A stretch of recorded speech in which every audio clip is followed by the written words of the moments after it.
13:8 आणि 9 वचनामध्ये असं लिहिलंय की आणि त्यास अधिपतींच्या आपल्या लोकांच्या अधिपतींच्या पंक्तीस बसवितो. तू वान स्त्रीला गृहिणी करून मुलांची आनंदी माता करतो. परमेश्वराचं स्तवन करा.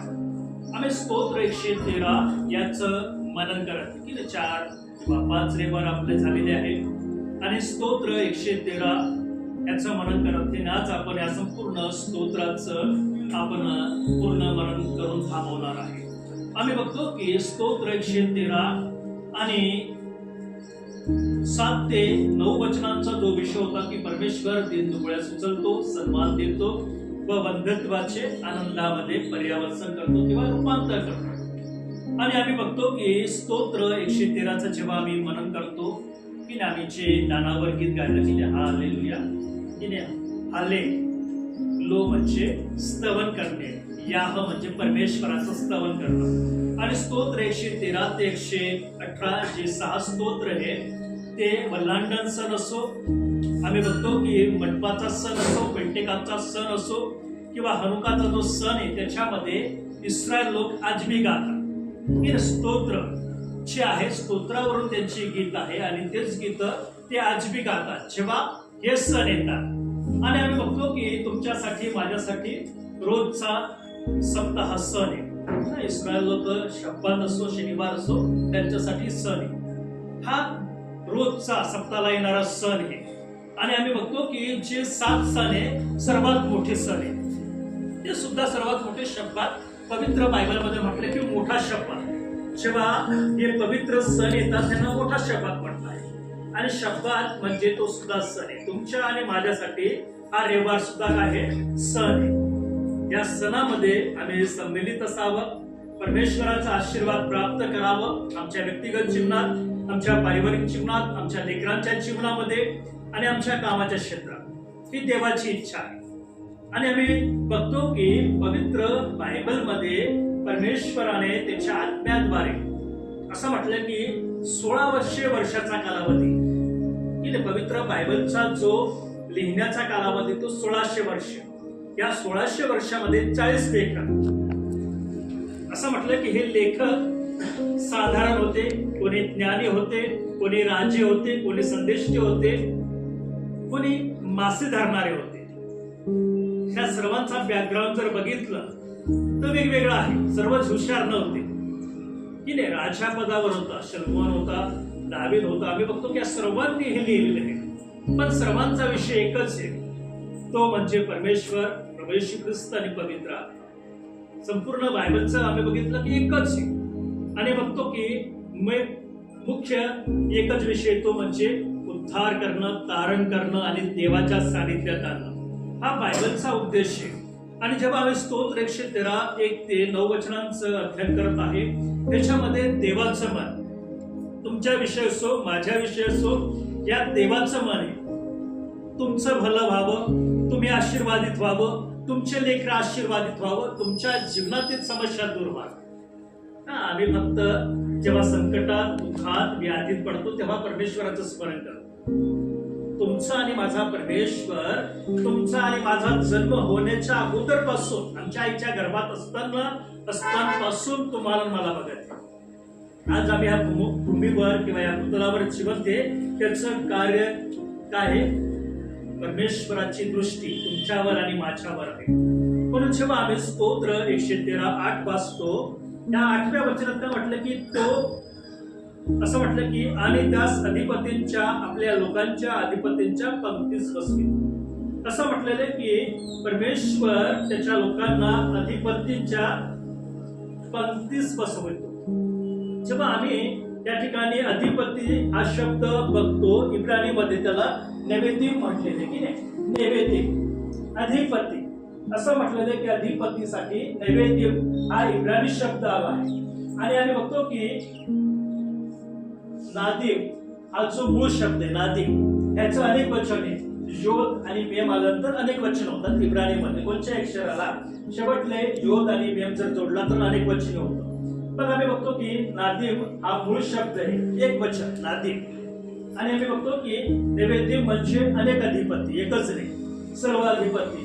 आणि जर आम्ही बघतो की नोंदची नूनची जी संख्या आहे ती 50 आहे, दालेची 40 आहे, योदची 10 आहे, पेदची 2 आहे, योदची 10 आहे आणि मेमची 40 आहे. असं म्हटलं की टोटल जो अंक आहे की ह्या ठिकाणी आम्ही बघतो की या ठिकाणी देवाच्या वचनामध्ये असं म्हटलेलं आहे की टोटल जो अंक आहे 116 आला आहे याची बेरीज केली तर. पण असं म्हटलं की आध्यात्मिक रीतीने 116 ला इब्राणी भाषेमध्ये कोणताही आध्यात्मिक अर्थ दिला नाही.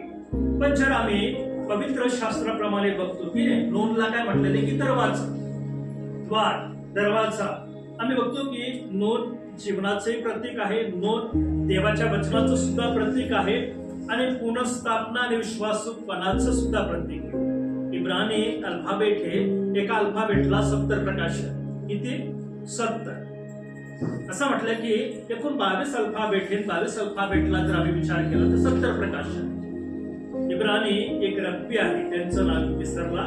त्या रब्बींच्या असं म्हटलं की त्याने फक्त आलेपवर 70 वर्ष आलेपमध्येच घालवलं. आम्ही विचार करू शकतो की 70 की नाही, जेव्हा तो होता 90 का 100 वर्षाचा होता. यहुदी रब्बी देवाच्या वचनाचा अभ्यास करणारा किती 110 वर्षाचा. 70 वर्ष एकच अल्फाबेट, एका अल्फाबेट मध्ये किती सापडलं असेल त्याला 70. म्हणून आम्ही बघतो की देवाचं एक एक जे वचनाची ओळ आहे ती आमच्यासाठी खूप महत्वाची आहे आणि परमेश्वर त्याच्यामध्ये तुमच्यासाठी माझ्यासाठी आशीर्वाद परमेश्वराने नेमून दिले आहे. म्हणून आम्ही बघतो की दालेचा जो अर्थ आहे तो द्वार किंवा नम्रता किंवा गरजू व्यक्ती. योदचा अर्थ आहे देवाचा हात, आशीर्वाद, दैविक कृपा. पेटचा अर्थ आहे देवाचं घर, करार किंवा देवाचं कुटुंब. आणि मेमचा जो अर्थ आहे तो शुद्धीकरण, परिपक्वता आणि जीवनाचा प्रवाह. मग आम्ही बघतो की या स्तोत्र 113:8चा जो मुख्य जो संदेश आहे तो संदेश तुम्हाला आणि मला काय सांगतो की या ठिकाणी देवाच्या वचनानुसार की देव गरिबांना प्रतिष्ठा देतो. ठीक आहे, परमेश्वर गरिबाला प्रतिष्ठा देण्याचं कार्य करतो. मग नैवेद्य म्हणजे आम्ही काय समजतो, सरदार, अधिपती. या ठिकाणी देवाचं भय बाळगणारे, देवाची आराधना करण्यासाठी हा शब्द आला इब्राणी भाषेत. राजासाठी नाही की जे देवाचे लोक आहेत, जे देवाची मंडळी आहे, जे देवाची प्रजा आहे, जे देवाचं भय धरतात त्यांच्यासाठी हा शब्द आहे पवित्र बायबलमध्ये, दुसऱ्यांसाठी नाही. असं म्हटलेलं की नैवेद्य किंवा अधिपती म्हणजे देवाची लोक, देवाची मंडळी, देवाची प्रजा जे देवाचं गौरव करतात. मग आम्ही बघतो की त्या ठिकाणी ह्या शब्दांचा अर्थ आम्ही बघतो की देव गरिबांना प्रतिष्ठा देतो. देवाची इच्छा आहे की तुमच्या परिवाराचं जीवन देवाच्या भयात, देवाच्या प्रीतीत, देवाच्या प्रकाशात असावं, उगीच नाही. आम्ही असं समजतो, पण देवाची इच्छा आहे तुमचं आणि तुमच्या परिवाराचं जीवन देवाच्या अधिपत्याखाली असावं. म्हणून पहिले शमूएल याचा 2रा अध्याय आणि 8व्या वचनामध्ये जेव्हा मी मनन करतो, पहिले शमूएल 2रा अध्याय 8वं वचन, तिने हन्नाने स्तोत्र गायलेलं आहे. असं म्हटलं की देवाच्या स्तोत्रमधूनच तिने हा विषय घेतला आहे. त्याच्यामध्ये हन्ना म्हणते की तो कंगालास धुळीतून उठवितो, दरिद्र्यास उखरड्यावरून उचलून उभे करीतो, म्हणजे ते सरदारांच्या शेजारी बसतात आणि वैभवी सिंहासन त्यास प्राप्त होते. कारण पृथ्वीचे आधारस्तंभ परमेश्वराच्या हातचे आहे, त्यावर त्याने दुनिया ठेवली. आम्ही बघतो की या ठिकाणी जेव्हा आम्ही 8वं वचन वाचतो, असं म्हटलं की आणि त्यास अधिपतीच्या, आपल्या लोकांच्या अधिपतीच्या पंक्तीस बसवितो. हन्नाला परमेश्वराने जे मागणं केलं, हन्नाचं जीवन बघा. म्हणून बायबलमध्ये काही स्त्री अशा आहेत त्यांना देवाने लेकरं दिले, संतान दिले.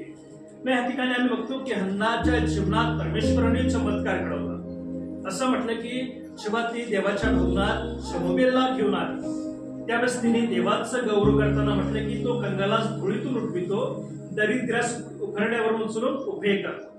आम्ही बघतो की हन्नाला लेकरं नव्हते. असं म्हटलं की निष्फळ आहे तरी तिचा नवरा तिच्यावर प्रेम करत आहे. पण असं म्हटलं की तिची जी सवत आहे तिला चिडवायची, मला लेकरं नाही, तुला नाही.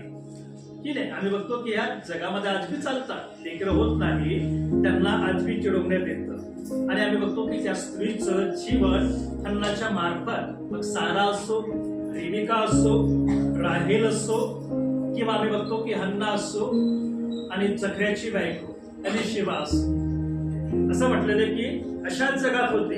आजची स्थिती वेगळी, ती स्थिती भयंकर होती की नाही. ज्या स्त्रीला लेकरं व्हायचं नाही, नावं बोटं ठेवले जायचं, असं म्हटलं की त्याच्यामुळे अनेक पतींनी आपल्या बायकांना सोडून दुसऱ्या बायका केल्या, लेकरं होत नव्हते म्हणून. पण आम्ही बघतो की हन्ना परमेश्वराकडे गेली, परमेश्वराच्या कोशाच्या पुढे जाऊन रडली आणि परमेश्वराने तिचं मागणं ऐकलं. म्हणून आम्ही बघतो की एली सांगतो एलियाचं की इस्रायलच्या परमेश्वराकडे जे मागणे तू केले ते काय करो, तो पूर्ण करो.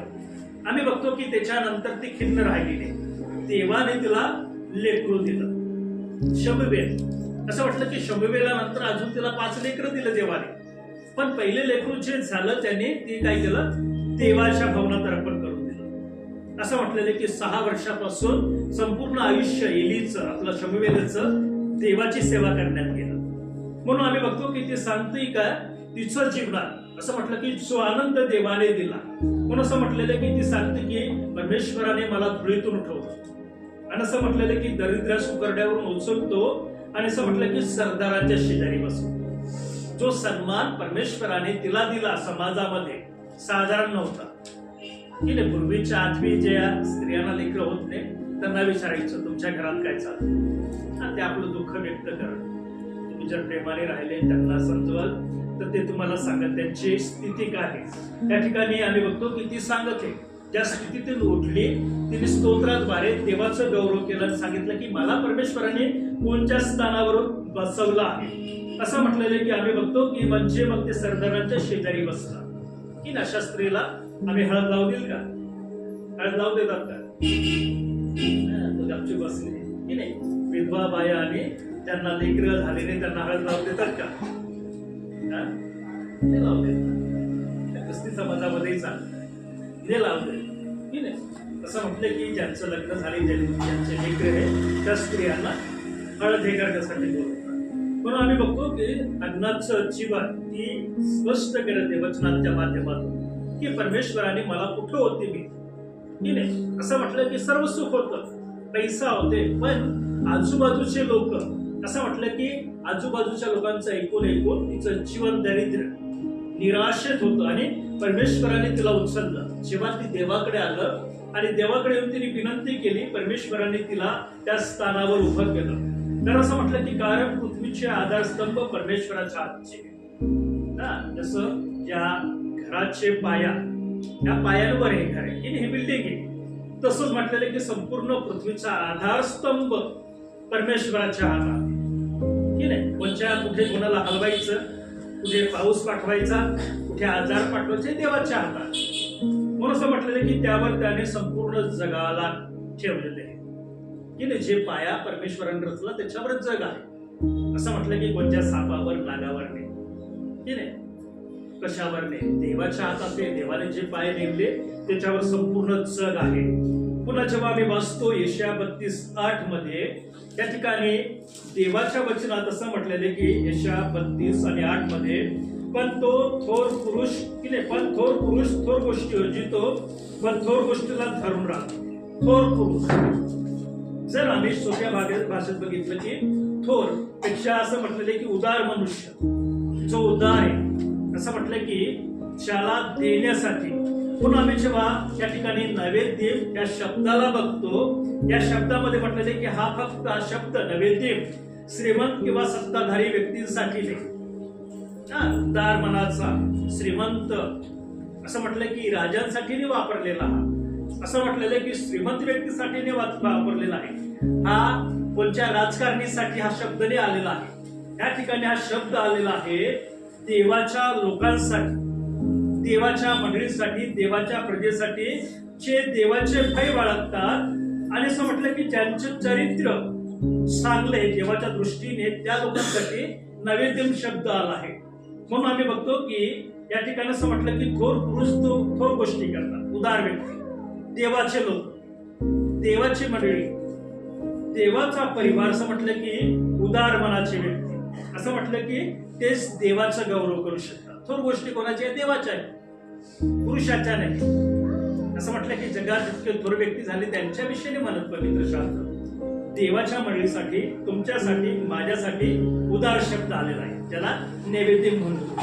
मग आम्ही वाचलं यशाया 47वा अध्याय 9वं वचन जर आम्ही वाचलं, यशाया 47 आणि 9 मध्ये आम्ही वाचलं, त्या ठिकाणी असं म्हटलं की राष्ट्रातले अधिपती जमले आहेत, अब्राहमाच्या देवाची प्रजा एकत्र झाली आहे, कारण पृथ्वीवरील सर्व ढाली देवाच्या आहेत, तो परमथोर आहे. सर्व ढाली असं म्हटलेले की परमेश्वराचे आहेत.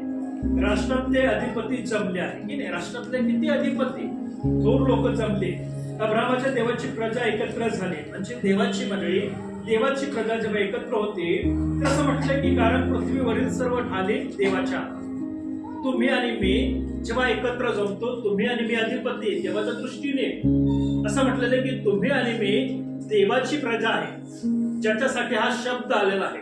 जर आम्ही तालमुदचा संदर्भ बघितला या वचनाविषयी, जर पवित्र शास्त्रातून आपण व्याख्या काढली तर काही व्याख्या आपल्याला समजणार नाही. तालमुद मध्ये इब्रानी रब्बीनीची व्याख्या केली बायबलची, ती सगळ्यात सुंदर आहे.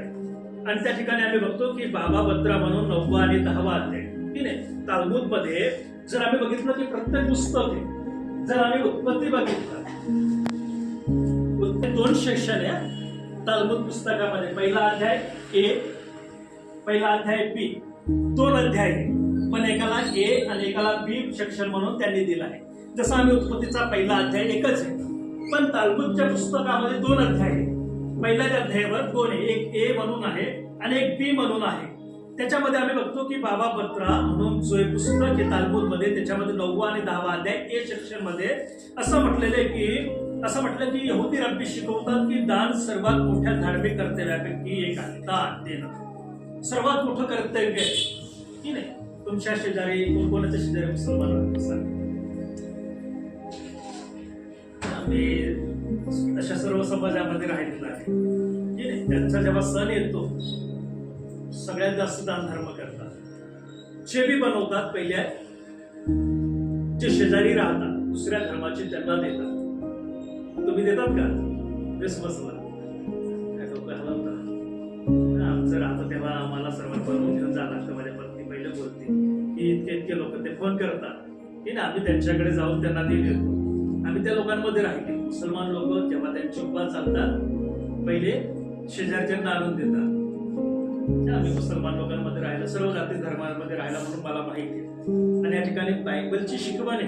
यहुदी रब्बी सांगतात की दान करणं की नाही. गरीब असो, जो बी तुमच्याकडे येतो त्याला तुम्ही असे पाठवू नाही शकत. असं म्हटलं की त्यांची काळजी घेतली पाहिजे.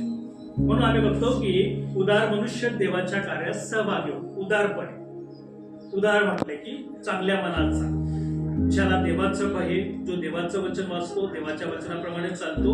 म्हणून बाबा बत्रामध्ये 9वा आणि 10वा अध्याय जर वाचला तर त्यामध्ये असं म्हटलेलं की यहुदी रब्बी शिकवतात दान सर्वात मोठं कर्तव्य आहे.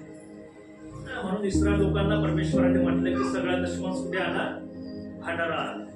आमचे लोक सगळा दशमांश कुठे घेऊन जातात? डॉक्टरांकडे. आजार तेवढे जास्त आजारी पडतो, तेवढा जास्त पैसा पडतो. त्याचं कारण आम्ही जे देवाचं देवाला देत नाही, तो परमेश्वर दुसऱ्या मार्गाने काय करतो? घेऊन जातो. आजार असं म्हटलं की देवाची इच्छा काय आहे की आम्ही देवाच्या सानिध्यात असावं. सगळ्यात मोठं कर्तव्य विश्वासी लोकांचं सुद्धा ते दान धर्म करणं. म्हणून जर आम्ही बघतो की जेव्हा आमच्या भारतामध्ये अनेक प्रकारच्या परिस्थिती येते की नाही, आम्ही बघतो की जास्त पावसाने, पुराने अनेक लोकांचं नुकसान होतं, तेव्हा सगळ्यात जास्त विदेशी लोक, ख्रिश्चन संस्था सगळ्यात जास्त पैसा देतात. दुसरे देत नाही, ते लोक तिथून पाठवतात. कारण बायबलची शिकवण हीच आहे, उदार व्यक्ती की आम्ही दिलं पाहिजे. म्हणून आम्ही बघतो की अवबोध 5वा अध्याय 13वं वचन, अवबोध म्हणून जे पुस्तक आहे तालमुद मध्ये, त्याच्यामध्ये असं म्हटलेलं की मिशनामध्ये 4 प्रकारच्या देणाऱ्यांचे वर्णन केलेले आहे. मिशना जे पुस्तक आहे, पण तालमुदचे 2 भाग आहेत, मिशना आणि केमारा. की जसं आमचं जुना करार आणि नवीन करार आहे, दोघे एकत्र आहे, तसंच मिशना आणि गेमारा 2 पुस्तक आहेत. त्याच्यामध्ये हे अध्याय आहे, एक मिशना आणि एक गेमारा. ह्याच्यामध्ये जसं उत्पत्ती ते प्रकटीकरण अध्याय आहे, तसं ह्याच्यामध्ये अवध म्हणून जे पुस्तक आहे त्याचा 5वा अध्याय 13व्या वचनामध्ये म्हटलेलं आहे की त्या ठिकाणी 4 प्रकारचे देणे करण्याचं वर्णन केलेलं आहे. पण या ठिकाणी सर्वात महत्वाचं यहुदी रब्बी सांगतात की स्वेच्छेने आनंदाने देणाऱ्या चांगल्या वृत्तीच्या मानले जातात. जे स्वेच्छेने देणं की नाही. आम्ही बघतो की संत पौल मंडळीला लिहिल्या पत्रात म्हणतो की संतोषाने देणारा देवाला आवडतो. म्हणून मी तुमच्या मागे लागत संतोषाने देणारा इथून द्या देवाला. इथून ज्या दिवशी द्यायला सुरुवात करत त्या दिवशी तुमच्याकडे पैसे फुटणार. पैसे जर फुटतात तर ते तुमची चुकी आहे. इथून द्या मनापासून. असं म्हटलं की तुमच्या मनापासून देणारा, असं म्हटलेलं की चांगल्या वृत्तीचा मानतात. यहुदी रब्बी सांगते जे चांगल्या वृत्तीने देतात, स्वइच्छेने देतात परमेश्वर, असं म्हटलेलं की त्यांना उदार मानतो. मग आम्ही बघतो की नदार ची कल्पना देवचं जो पहिले 3 अल्फाबेट हे नदार, असं म्हटलं की उदार. असं म्हटलेलं की मूळ कल्पना ही आहे की आम्ही उदार मनाने स्वसंतोषाने देणारे असावे. म्हणून आम्ही बघतो की पुन्हा तालमुदचं जे पुस्तक आहे सुक्का 49 आणि बी सेक्शन मध्ये यहुदी रब्बी काय सांगतात की दया व उदारता ह्या आर्थिक देणग्या नसून देवाच्या स्वभावाचे प्रतिबिंब आहे. देवाच्या वचनाची जेव्हा आम्ही फोड करतो किंवा त्याची व्याख्या बघतो तर यहुदी रब्बी काय सांगतात की जेव्हा आम्ही दया आणि उदारतेने देणग्या देतो, देवाला देतो, म्हणून आम्ही बघतो की आम्ही देवाला किती देतो? 100 मधून 10 देतो. हे आमचं देण आहे मंडळांचं. यहुदी लोक चुना कराराप्रमाणे 30% देतात. किती देतात? हे त्यांचं देणं आहे. आज जर इस्रायलला आशीर्वाद आहे, अनेक सेवक किंवा सेविका इस्रायलला आजही विरोध करतात. पण देवाने त्याच्या पुस्तकात जे दिले त्याचं कारण हे त्यांना माहिती दशमांश काय, म्हणून त्यांच्याकडे सगळ्यात जास्त काय त्याचं कारण हे आम्ही किती देतो? 100च्या मागे 10. कधी देत नाही. किती देतो? 2 रुपये. हे आमचं देण आहे. म्हणून आम्हाला वेळेवर काम भेटत नाही, आम्हाला वेळेवर पैसा भेटत नाही, आम्हाला वेळेवर काय भेटत नाही त्याचं कारण हे. या ठिकाणी आम्ही बघतो की सुक्का 49:9 मध्ये रब्बिका सांगतात की देवाच्या हृदयाचं प्रतिबिंब हे देणं. जेव्हा आम्ही परमेश्वराला दया आणि उदारतेने देतो तर असं म्हटलेलं की परमेश्वर सुद्धा आम्हाला देण्याचा प्रयत्न करतो. जे देवाने दिलं त्याच्यातूनच आम्ही देणार नाही तर परमेश्वर कशाला देणार? जे देवाने आम्हाला दिलं त्याच्यातूनच आम्ही स्वसंतोषाने देवाला देत नाही तर परमेश्वर तुम्हाला मला कधी देणार नाही. आमच्या जीवनात अडचणीच राहील, पिढाच राहील, दुःखच राहील.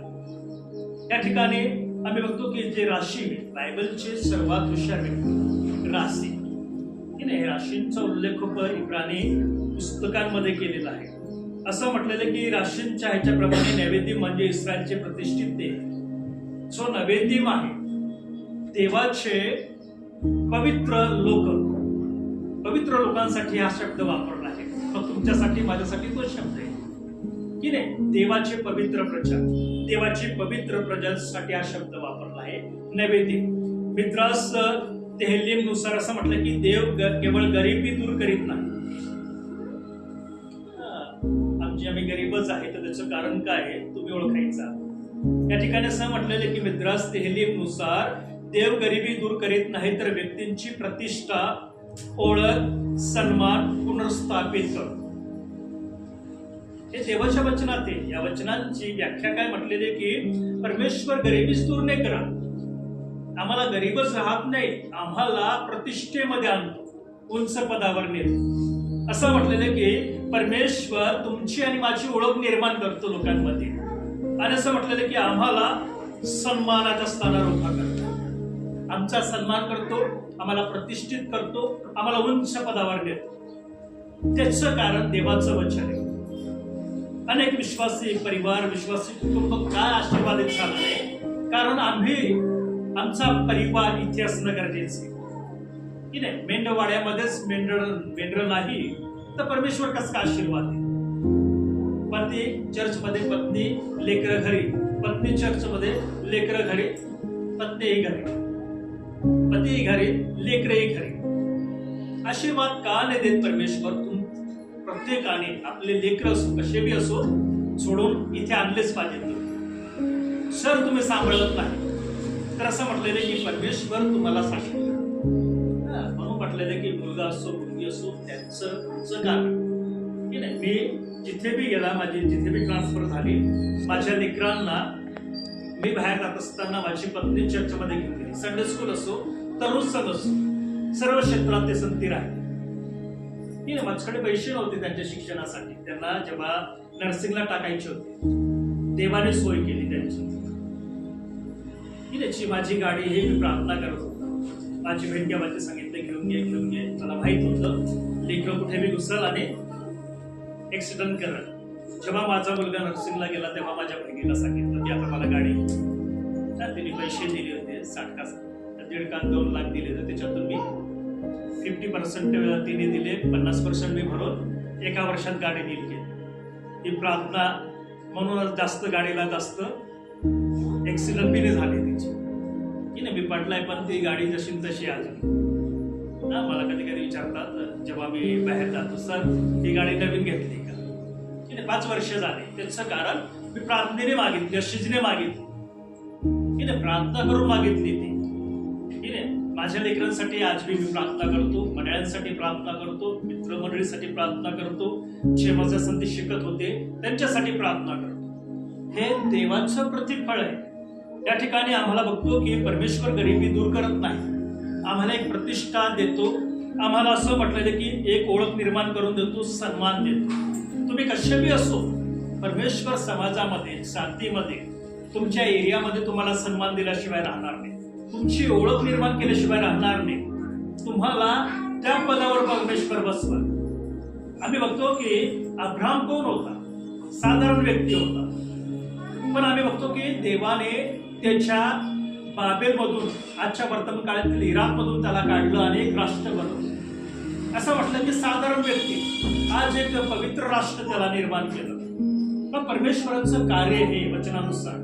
म्हणून आम्ही बघतो की त्या ठिकाणी जर आम्ही बघितलं तर असं म्हटलं की हा जो उतार आहे आम्हाला, हा मिस्राचा गुलामगिरीतून निघून इस्रायल लोकांना परमेश्वराने राज्य दिलं, याचकांचं राष्ट्र होण्याचा बहुमान दिला.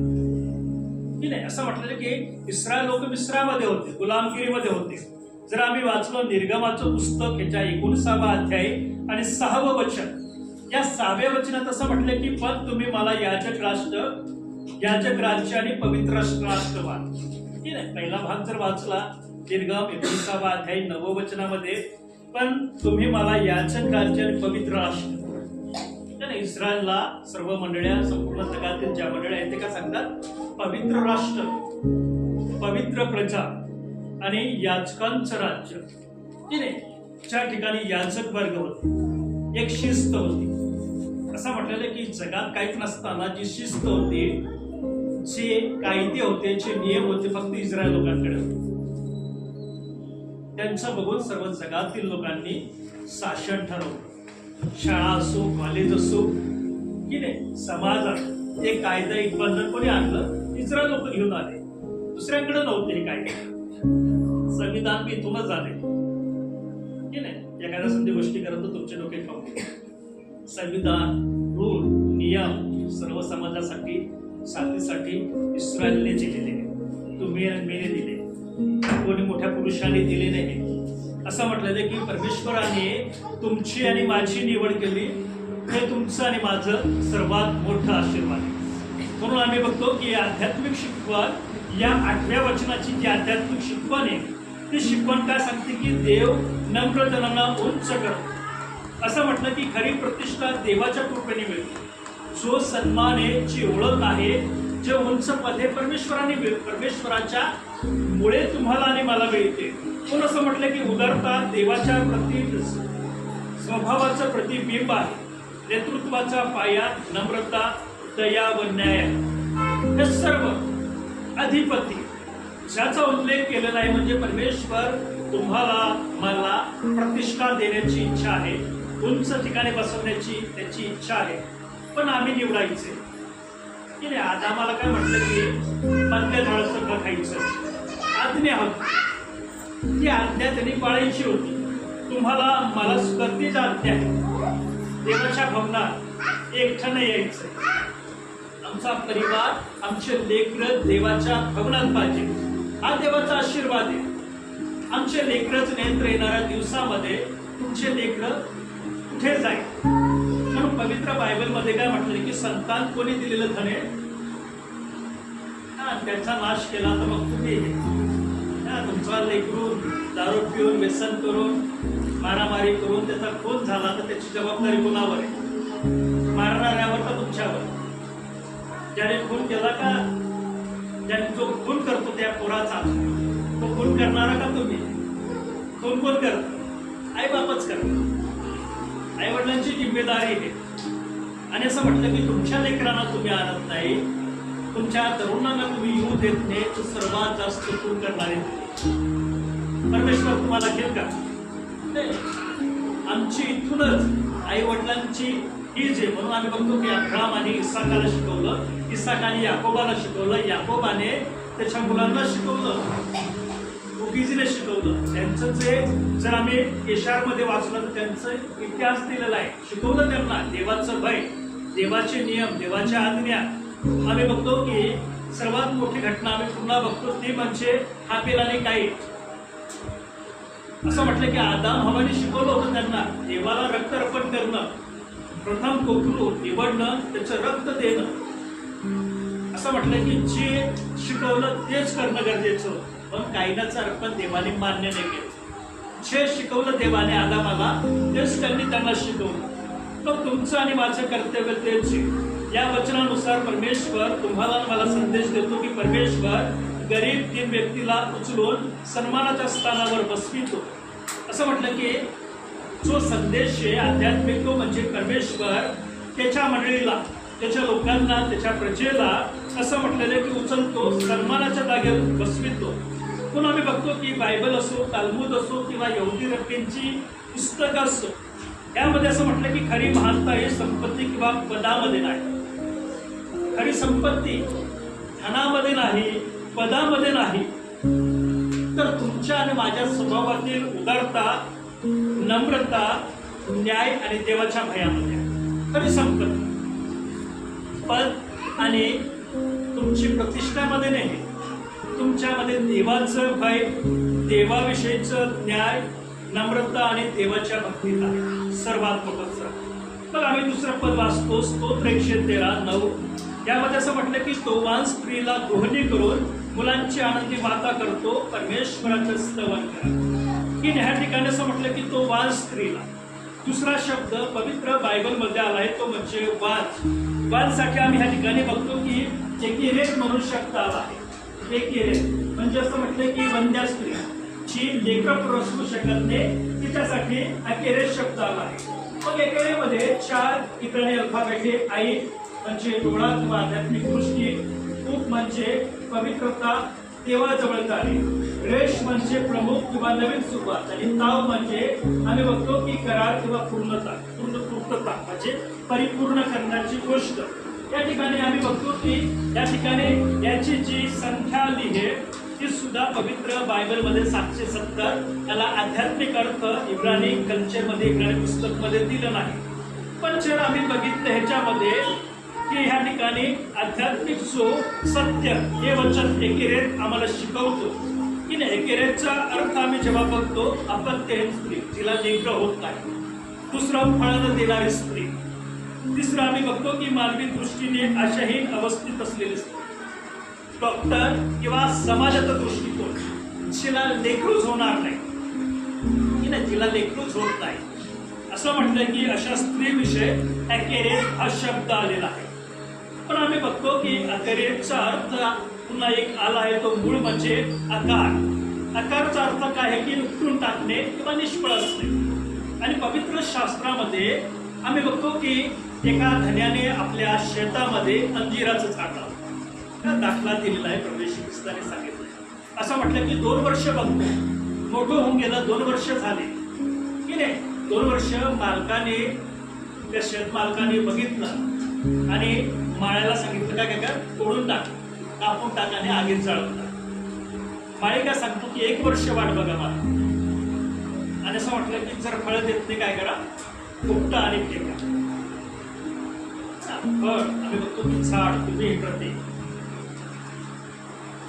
तुमच्या घरात तुम्ही फळ देत नाही तर कुठे टाकाल परमेश्वर? सुकलेलं लाकूड कुठे टाकतात तुम्ही? बाहेर फेकतात का? कुठे घालतात? चुलीमध्ये. सुकलेलं लाकूड कुठे घालतात? चुलीमध्ये. मग ह्या ठिकाणी फळ म्हटलेले की फळ देत नाही. स्त्री, अशी स्त्रीचं वर्णन केलंय एकेरीत किंवा अकबारमध्ये की जी फळ देऊ शकत नाही, लेकरू जगू शकत नाही, तिच्याविषयी हा शब्द आला आहे. मग जर आम्ही आध्यात्मिक शब्द अकार शब्दामध्ये किंवा अकेरेतमध्ये बघितलं तर या ठिकाणी आम्हाला हा शब्द काय शिकवतो? असं म्हटलेलं आहे की परमेश्वर अशक्य परिस्थिती बदलू शकतो. हा जो शब्द आहे वाज किंवा वंध्या स्त्रीविषयी असं म्हटलं की परमेश्वर अशक्य स्थितीला बदलतो. पुन्हा आम्ही दुसरा शब्द बघतो की परमेश्वर निष्फळ जीवनाला फलदायी बनवतो. जे निष्फळ आहे त्याला फलदायी बनवतो. तिसरा शब्द आम्ही बघतो तो म्हणजे की परमेश्वर अपमानाचे सन्मानात रूपांतर करतो. चौथा शब्द आहे की परमेश्वर कृपेने निराशा आनंद आणतो. जे निराश आहे त्यांना आनंदामध्ये घेऊन येतो. मग आम्ही बघतो की उत्पत्ती ह्याचा 21वा अध्याय पहिले 2 वचनात सर आम्ही बघतो की असं म्हटलं की सारा अनेक वर्ष काय होते? वाच होते. साधी गोष्ट नाही की नाही. परमेश्वराने अब्रामाला बोलवलं तेव्हा तो 75 वर्षाचा. 75 वर्ष सोडल्यानंतर 25 वर्षे केलं. तर आम्ही बघतो की अब्राम जेव्हा 100 वर्षाचा झाला, सारा 90 वर्षाची झाली तेव्हा देवाने सहा दिली. असं म्हटलं की किती वर्षापासून विधवा होती की नाही. असं म्हटलं की परमेश्वराने पाचारण केलं 75 वर्षाचा. आपला देश, आपलं जन्मोत्सव, आपलं सर्व सोडलं आणि आपल्या परिवाराला घेऊन निघाला. असं म्हटलं की परमेश्वराने अभिवचन दिलं होतं मी तुला सत्कार देईन. असं म्हटलं की जेव्हा तो 100 वर्षाचा झाला सारा, मग या ठिकाणी असं म्हटलं की निष्फळ असणारी स्त्री काय झाले? लेकरू प्रसवली. 90 वर्षाची होती तेव्हा लेकरू झालं. बघा, सारा 90 वर्षाची होती, लेकरू झालं. 127 वर्षाची असताना मृत्यू पावली. विचार करा किती धार्मिक स्त्रीचं जीवन आहे. 127 वर्ष की नाही. 27 आणि ते 10 37 वर्ष लेकराला बघितलं ते किती 37 वर्षाचा झाला आहे. 6 विचार करा. 127 वर्षाची असताना ती मृत्यू पावली.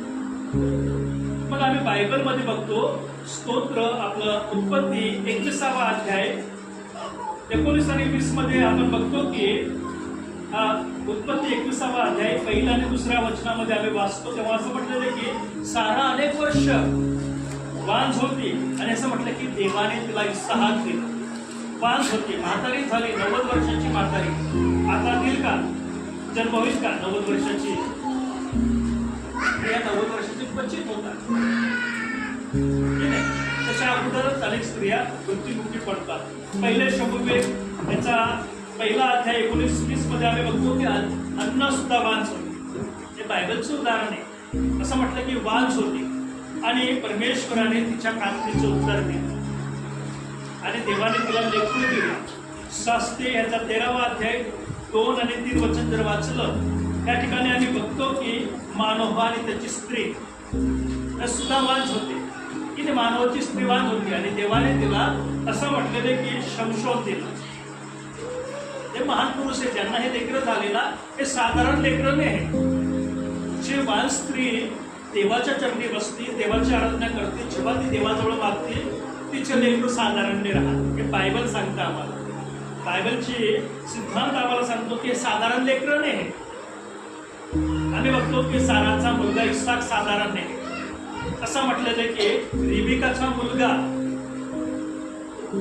याकूब साधारण नाही. राखेलचा मुलगा योसेफ साधारण नाही. त्याच्यानंतर आम्ही बघतो की अन्नाचा मुलगा शमूएल साधारण नाही. असं म्हटलं की मानव तिच्या स्त्रीला जो मुलगा झाला शमशोन साधारण नव्हता. असं म्हटलं की साधारण व्यक्तीने जन्मला दिली त्यांनी.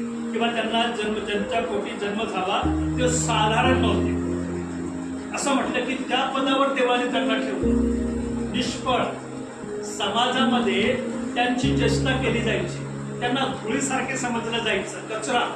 अशा स्त्रियांना जेव्हा लेकरं झाले साधारण नव्हते लेकरं. म्हणून पवित्र बायबल यशया 54 अध्याय 1 वचन या ठिकाणी जर आम्ही वाचलं, त्या ठिकाणी काय म्हटलेलं की यशया काय म्हणतो की मूल न झालेली वंदे आनंदाचा गजर कर. जिला लेकरं होत नाही तिने गजर कर. आणि या वचनानुसार असं म्हटलेलं की हा उतारा देवाच्या पुनर्स्थापनेचा संदेश देतो. ज्यांना लेकरं होत नाही त्यांच्यासाठी. तुम्हाला मला लेकरू दिलं, तुम्हाला मला लेकरं झाले, ही देवाची कृपा. आणि आम्ही बघतो की तालमुद मध्ये जर आम्ही बघितलं बेरेकोट म्हणून 31 अध्याय 1 वचन, यामध्ये यहुदी रब्बी काय सांगतात की अन्नाच्या प्रार्थनेचे स्पष्टीकरण देताना तिने मनापासून केलेली प्रार्थना देवाने ऐकली पण तिला पुत्र दिला. यहुदी रब्बी सांगतात तिने खरं मनापासून केली. जेव्हा आम्ही मनापासून अंतःकरणपूर्वक देवाजवळ जातो तेव्हा परमेश्वर अशा स्त्रीची प्रार्थना येते. हे बायबल आम्हाला सांगतं. यहोमोत म्हणून जे पुस्तक आहे 64 अध्याय आणि पहिलं हे सेक्शन मध्ये असं म्हटलं की रब्बी शिकवतात की सारा, रेबिका, राहेल व हन्ना या वाज होत्या. की नाही, यहुदी रब्बी सांगतात ते सारा, रेबिका, राखेल, त्याच्यानंतर हन्ना हे वाज होत्या. पण आम्ही बघतो की पण परमेश्वराने काय केलं की योग्य वेळी त्यांना संतान दिली, मुलीने दिल्या. डबल वाटतं की नाही. असं म्हटलं की त्यांनी देवाजवळ मागितलं, वांझ होत्या, देवाने काय दिला, मुलगाच दिला त्यांना. डबल हे. इस्रायलमध्ये जर बघितलं का फक्त एकच की नाही, असं म्हटलेलं की एकाच कुळामध्ये 5 मुली जन्माला आल्या होत्या. आम्ही बघतो की काही कुळामध्ये सगळे आजबी आजच्या घडीला असं इस्रायलचा इतिहास आम्हाला सांगतो की त्या स्त्रीला पहिला मुलगाच होता. कारण परमेश्वर सांगतो पहिला मुलगा देवाला समर्पित. आम्ही बघतो की फक्त मरिया, दाविदाच्या कुळामध्ये फक्त मरिया ही एकच मुलगी झाली तिच्या आई बापाला. म्हणून मत्तेच्या शुभवर्तमान मध्ये योसेफाची वंशावळी आणि लूक शुभवर्तमान मध्ये मरियेची वंशावळी दिली. 2 वंशावळ्या वेगवेगळ्या आहेत. एक मत्तईमध्ये येशू ख्रिस्ताची योसेफाची वंशावळी आणि एक दुसऱ्या लुकामध्ये मरियेची वंशावळी दिली. बघा बायबलमध्ये असं म्हटलेलं की मरिया ज्यांच्या पोटी झाले तिच्या इतके धार्मिक होते, त्या घराला शाप दिला होता. त्याचं कारण बायबलमध्ये आखान म्हटलेले, आखानाने पाप केलं, त्या कुळाला शाप दिला होता यहोशवाने. त्या घरात कधीच लेकर जन्माला येत नव्हते. जन्माला आले मरिया, येशू ख्रिस्ताची आई. हा बायबलचा इतिहास आहे. आणि आम्ही बघतो की रोष हे असताना 11 अध्याय आणि पहिल्या सेक्शन मध्ये असं म्हटलेलं की या चर्चेत देवाने सारा, राहेल आणि हन्ना यांच्या प्रार्थना ऐकून त्यांच्या जीवनात चमत्कार घडविल्याचा उल्लेख आहे. आम्ही सुद्धा प्रार्थना केली पाहिजे. ज्यांना लेकरं होत नाही त्या स्त्रीने देवाच्या भवनात यायला पाहिजे, मनापूर्वक हृदयाने प्रार्थना केली पाहिजे. आणि आम्ही बघतो की त्या ठिकाणी राशींचा उल्लेख आहे बायबलमध्ये किंवा यहुदी कल्चरमध्ये, समाजामध्ये राशींचं जे स्थान आहे ते साधारण स्थान आहे. आणि राशी काय सांगतो की वंद्या स्त्री हा शब्द देवाच्या करुणेचे उदाहरण, जी वांझ आहे, देवाच्या करुणेचं प्रतीक आहे ती वांझ स्त्री. आणि आम्ही बघतो की परमेश्वर अशा समाजाने टाकलेल्या व्यक्ती सन्मानाने आनंद देतो. बघा, विचार करा बायबलचा वंद्या किंवा वांझ स्त्रीचा शब्दाचा जर आम्ही अभ्यास केला तर असं म्हटलं की देवाच्या करुणेचं प्रतीक आहे. पण त्या स्त्रीने मागितलं पाहिजे. असं वाटतं की सारा असो, रेबिका असो, राहेल असो, यांनी मागितलं देवाकडे, ते प्रार्थना करत होत्या म्हणून देवाने त्यांना दिलं आणि मुलंच दिलं त्यांना. म्हणून आम्ही बघतो की परमेश्वर जे समाजामध्ये नाकारले जातात, त्यांची चेष्टा केली जातात, त्यांना परमेश्वर प्रतिष्ठा देतो, सन्मान देतो, ओळख निर्माण करून देतो. म्हणून मित्रास नुसार असं म्हटलं की वंध्यत्व हे केवळ शारीरिक नसून, वंध्यत्व शारीरिक नाही, पण असं म्हटलं की आध्यात्मिक आणि राष्ट्रीय पुनर्स्थापनेचे प्रतीक आहे. व्यंध्यत्व शारीरिक नाही म्हटले, पण असं म्हटलंय की आध्यात्मिक आणि राष्ट्रीय पुनर्स्थापनेचं प्रतीक आहे. आणि त्याचं प्रतीक आम्ही बघतो की इस्रायल राष्ट्र. अब्राम, सारा लेकरं नव्हते, लेकरं झाले. अब्राम 100 वर्षाचा असताना, सारा 90 वर्षाचा असताना. त्याच्यापासून एक राष्ट्र निर्माण केलं देवाने, ज्याला आम्ही इस्रायल म्हणतो. म्हणून आम्ही बघतो की शारीरिक नाही, आध्यात्मिक आणि पुनर्स्थापनेचं प्रतीक आहे व्यंध्यत्व किंवा बांध हा शब्द. म्हणून आम्ही बघतो की जसा देव वंद्या स्त्रीस आई बनवतो, तसाच तो इस्रायल व देवाच्या मंडळीस पुन्हा समृद्ध करतो. की अनेक लोक सांगतात की मंडळी दूध झाली. बाळगांचं कर्तव्य आहे, मंडळीच्या वडिलांचं आणि पंचांचं कर्तव्य की प्रार्थना केली पाहिजे मंडळीसाठी, जी मृत होत चालली आहे, जी नाश होत चालली आहे. की बाळकांचं कर्तव्य नाही. की आम्ही मागच्या सप्ताहात सुंदरमाला एका बाळकाने ते सांगितलं की त्यांना सर्व समजतं, त्यांना भेटणे दिली, त्यांच्यासाठी प्रार्थना नाही केली तरी चालत. पण देवाचं वचन काय सांगतं की आम्ही प्रार्थना केली पाहिजे. मंडळीचा पाळक असो, पंच असो, वडील असो, तुमचं आणि माझं काम आहे त्या लोकांसाठी प्रार्थना करणं ज्यांचा नाश होते. म्हणून आम्ही बघतो की या संपूर्ण वचनाची आध्यात्मिक शिकवण आम्ही बघितलं की देवासाठी काही अशक्य नाही. आमचा परमेश्वर जिथे नाही तिथे ते घडवून आणतो.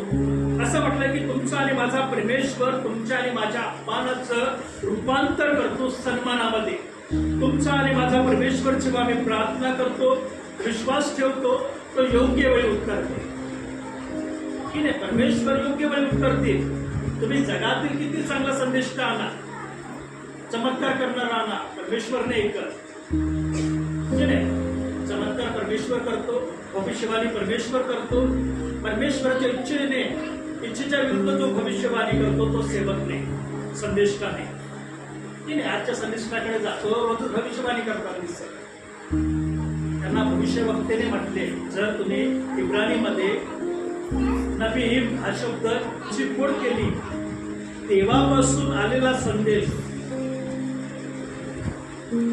भविष्यवक्त्यांना जे परमेश्वर सांगत ते सांगणं कर्तव्य आहे, स्वतःच नाही. आणि सैतान अशा संदेशकांचा उपयोग जास्त करतो. जिथे बोलायचं तिथेच परमेश्वर बोलतो. माझ्या जीवनात स्वतःने घडले, जिथे परमेश्वराला बोलायचे तिथेच परमेश्वर आपल्या मुखामध्ये, आपल्या मनामध्ये ते शब्द टाकत, असंच नाही टाकणार. एका ठिकाणी आम्ही प्रार्थनेला गेले होते, ठीक आहे. तिथून धुळ्यापासून 15 किलोमीटर म्हणून एक गाव आहे जुन्नर म्हणून. टोल नाका आहे मालेगावला जाताना. टोल नाक्याच्या पुढे राईटला एक टर्न आहे, तिथे एक गाव आहे. त्या ठिकाणी एका व्यक्तीने त्याच्या मुलीला बरेच वर्ष झाले, ते लेकरं होत नव्हते. मी भोसले, आमची टीम तिथे गेले. भोसले बाळासाहेब होते, मी होते, चोपडे अंकल होते, सोनेरी अंकल होते, आमची टीम गेली. आणि हे संदेश सांगितल्यानंतर बाळासाहेब प्रार्थना करत होते भोसले त्या परिवारासाठी. त्यांनी त्यांच्या मुलीसाठी जावयासाठी बोलवलं होतं. आणि आम्ही प्रार्थना करत असताना ते प्रार्थना करत, आणि मी परमेश्वरांनी मला दाखवलं की त्या स्त्रीच्या हातामध्ये मुलगा आहे. बघा, मला दाखवलं. ते प्रार्थना करते, आमची टीम प्रार्थना करते, आणि मी प्रार्थनेमध्ये बघितलं की तिला मुलगा दिला. आणि मी त्यांना, त्या पोरीला म्हटलं की परमेश्वर तुला मुलगा देणार. त्याच्यानंतर मी विसरून गेला. आणि भोसले पाळकांनाही माहीत होतं की बाळासाहेबांनी सांगितलं होतं. मी प्रार्थना करत असताना देवाने त्यांना दाखवलं. आणि एका वर्षांनी मला त्यांनी सांगितलं की तिला मुलगा झाला, 1 वर्षाचा झालाय बाळासाहेब. परमेश्वर प्रत्येक समयाला दाखवत, समयानुसार दाखवतो, पण त्यांचं मन देवासाठी योग्य पाहिजे. असं म्हटलं की दोघं पती पत्नींचा विश्वास इतका होता की देवाच्या सेवकांना बोलवत, माझ्या घरात प्रार्थना करत. तर मुलीच्या वडील आई वडिलांना आणि मुलगी तिच्या नवऱ्याला माहीत होतं की परमेश्वर काय आहे. बघा, तेव्हा परमेश्वराने त्याच्या जीवनात कार्य केलं. 7 वर्ष झाले, लेकरू नव्हतं. पण जेव्हा त्यांनी बोलवलं विश्वासाने, आणि परमेश्वराने विश्वासाने त्यांच्या जीवनात कार्य केलं. नोकरीने काम करत परमेश्वर जेव्हा त्याची इच्छा आहे. म्हणून मी तुम्हाला म्हणतो की आमचंच मन चांगलं नाही, ठीक आहे, आमचं मन चांगले नाही, देवाच्या सेवकाला बोलवतात तसं राहील. शाप ओढून घेतो आम्ही देवासाठी चांगलेले संबंध आमचे, देवाच्या मंडळीसाठी आमचा संबंध नाही, आम्ही देवाला अर्पण देत नाही, तर परमेश्वर कसा चमत्कार करतो? चमत्कार तिथेच करत जिथे देवाचा सन्मान आहे, जिथे देवाच्या वचनाचा आदर आहे, तिथेच परमेश्वर त्याच परिवारात कार्य करा. म्हणून या ठिकाणी देवाचं वचन का सांगतो की परमेश्वर असं म्हटलं की परमेश्वर निष्फळ जीवनात नवीन फळ निर्माण करतो. पण त्यांच्या परिवारामध्ये देवाचं भय, देवाचा सन्मान, देवाचा आदर असणं आणि देवाच्या सेवकाचा आदर असणं, तर परमेश्वर कार्य करतो. असंच करत नाही. म्हणून आम्ही बघतो की परमेश्वर निराशाला आनंदामध्ये बदलतो. हे देवाचं प्रतीक. असं म्हटलं की परमेश्वर असं कधीच कार्य करत. म्हणून मी तुम्हाला सांगतो तुमच्या देवाचा आत्मा आहे हे सुद्धा मी ओळखू शकतो. उगीच नाही, देवाचा आत्मा त्याच्या इच्छेनुसार कार्य करतो. पण आमच्यामध्ये घाण आहे.